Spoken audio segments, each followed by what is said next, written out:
What's up, guys? Matt Dawkins here. I am at CrossFit Sacred Pine. I'm currently sitting on a plyo box in our second location. We are now 2 years old. Tonight we get to celebrate with a big party. So if you're a part of CrossFit Sacred Pine, please come hang out with us. It's going to be so much fun.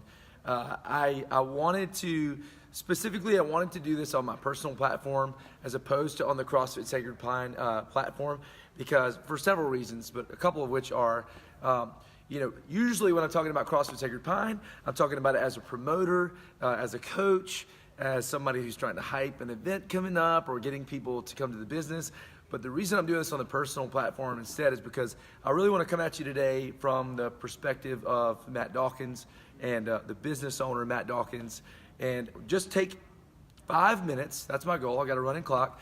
5 minutes to talk to you about 10 things I've learned in the first 2 years of owning a CrossFit affiliate. So if you're a business owner, if you're a dad, if you own a CrossFit affiliate, even better. But hopefully there's something you can gain from this. And I want you to know right off the bat, I'm not coming at you as an expert here. 2 years old means we are now a toddler. So we have a lot to learn. So as I'm talking, you guys feel free to comment below on anything that you guys maybe have learned as you're watching this and you're trying to absorb any information. What are you learning? How can you help me? So we can help each other. We can keep the conversation going. I'm not going to go into too much detail on a lot of these points. We probably will be doing that as we continue the conversation. But today I just want to bring 10 things to you that I have learned in the first 2 years of owning a CrossFit affiliate. So the very first, I do have a sheet, and I will be using it, but I know the first one is make sure that community is at the center. CrossFit is a community-based strength and conditioning program.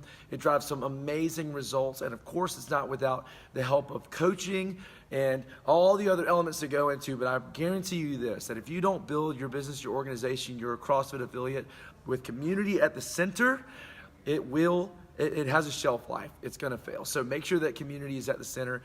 We do that through our programming, through partner and team workouts, through everyone doing the same workout on the same day. We do it through community events, and we do even through competitions. The way we do them, we make sure that community is still at the center. Make sure community is at the center. All right. Number 2 is own your vision. Why did you get into this in the first place, right? You got in it to solve a problem. What we wanted to do is we wanted to help other people accomplish more than they thought possible through community-based, purpose-driven fitness. That people that come to our box were consistently running into walls. They tried this, they tried that, it didn't work, it didn't go the way they planned, or they put money into this, they invested into that, they weren't getting the results they wanted. We wanted them to come to us, tear off and lose the limitations, maybe lose a few pounds in the process, gain some confidence, not just in their ability, their physical capacity, but in themselves as a man, as a woman, as a human, to believe that they are way more capable than they think they are. And we do that through community-based, purpose-driven fitness.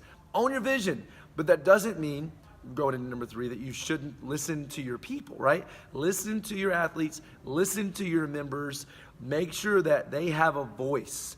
When it comes time to order more equipment, when it comes time to fine-tune your programming, when it comes time to plan the next event, make sure that you're listening to your people. Several of our folks this morning were voicing, they feel like that's something we've done really well in the first 2 years. Listen to your people, right? Own your vision, but listen to your people. Number 4, know your audience and your prospective audience, right? Know the people that are in the box and the culture that you're trying to build with those people, but also know your prospective audience, as in know who you're going after, not just who's coming in the door. Know who you're going after, right? You have a specific group of people in your box. You have a culture you're trying to build.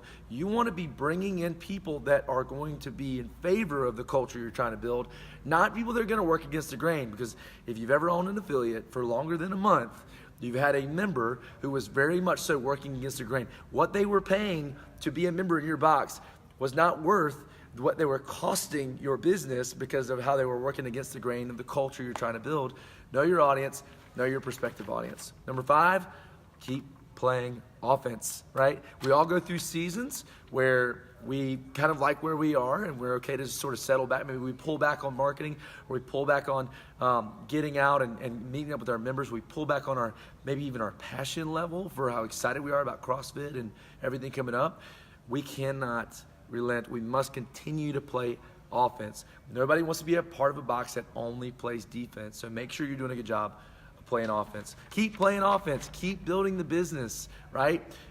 Somebody told me a while back, you can ride the wave of momentum, which eventually will wane and crash into the sand, or you can continue to build the wave of momentum so that more and more and more are the results people are getting in your box, or there's a truck pulling in right now that's going to brighten me up really bright right now as I'm saying this. Build the wave, baby. Keep playing offense. Number 6, keep learning. Jason Khalipa says it like this: keep a white belt mentality. We are 2 years old. I said this in the beginning, I'll say it again. We're a toddler. We are just getting started. We have to make sure that we can continue to learn. Now, how to become better coaches, how to do better with our finances, how to plan better events, how to do better with following up with our athletes to make sure their experience is awesome. Keep learning. Keep learning your craft. Keep learning the people in your box. Keep learning. Number 7, get out of the box. Get outside the box, right? In fact, right after I make this video, I'm going to have an opportunity to go and deliver some donuts. I know a fitness industry delivering donuts. I'm sure I'll get some smiles, but I'll make an impression. I'm going to go visit our neighbors over here. We're a community-based strength and conditioning program after all. I'm going to go visit our neighbors, and I'm going to deliver them some donuts, and they're going to love it. But get outside your box, right? Build some B2B relationships with some of the athletes in your box. Gives you permission to go visit them at work, drop off some donuts. You're everybody's friend instantly. What is CrossFit? They're bringing donuts? I'll go check them out, right?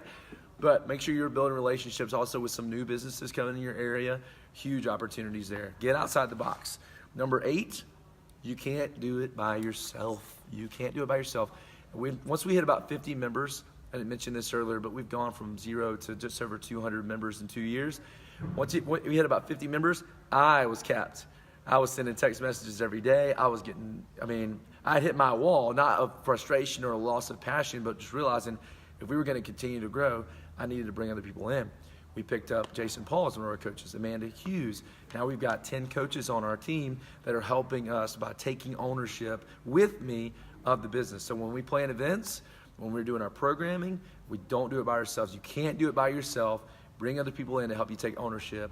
Number 9, it's impossible to over-communicate. So this is something we are definitely still working on. In fact, somebody this morning told me one way you can get better in the 3rd year is consistent communication across all platforms. So what do we use? We use text signal, we use Facebook, Instagram, we use email, we also use our whiteboards in the space. We need to do a better job because it is impossible to over-communicate anything, right? What is your vision? People need to be able to see it often. What is the intent behind the workout today? What is the point of the event that we have coming up? We had people 3 weeks into March Madness going, what is March Madness? And you may not have any idea. That's the shirt I'm wearing. I'm Team T-Rex right now. But you cannot over-communicate. It's impossible to over-communicate. Try. That should be a goal of an affiliate owner, is to try to over-communicate when you're going to do something. If you said it 100 times, you're just getting started, right? And the last thing is this.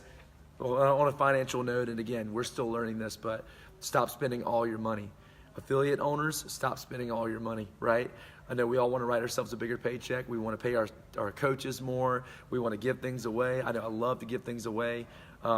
But we've got to make sure that we're doing a good job of being good stewards of the money coming in, because that is going to be the number one stressor for any affiliate owner. I know it has been for us, taking care of the money, especially when we're not taking care of it properly.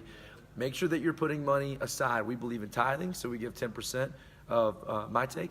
We also believe in building a reserve fund, which in year 3, we're just getting started doing, right? It's nice when the businesses can take a loss and you don't have to worry about the taxes you're going to owe, but do yourself a favor, stop spending all your money, and watch how 2, 3, 4, 5 years from now, your business is going to be healthier than ever. So recap, and then I'm done. Make sure community is at the center. Own your vision. Listen to your people. Know your audience and your prospective audience and the culture you want to build. Keep playing offense. Keep learning. Get out of the box. You can't do it by yourself. It's impossible to over-communicate, and stop spending all your money. This is just the beginning of the conversation. I enjoyed this. I also believe that I have something to say that I think people want to hear. So please, let's let this be a dialogue, not just a monologue. Talk back. Let me hear from you. If you have questions about anything I said, we'll probably take the next couple decades and unpack all this stuff, but we're going to keep learning, encouraging you guys to do the same. Thanks for tuning in. We will see you soon. Stay tuned for the next Matt Dawkins Live.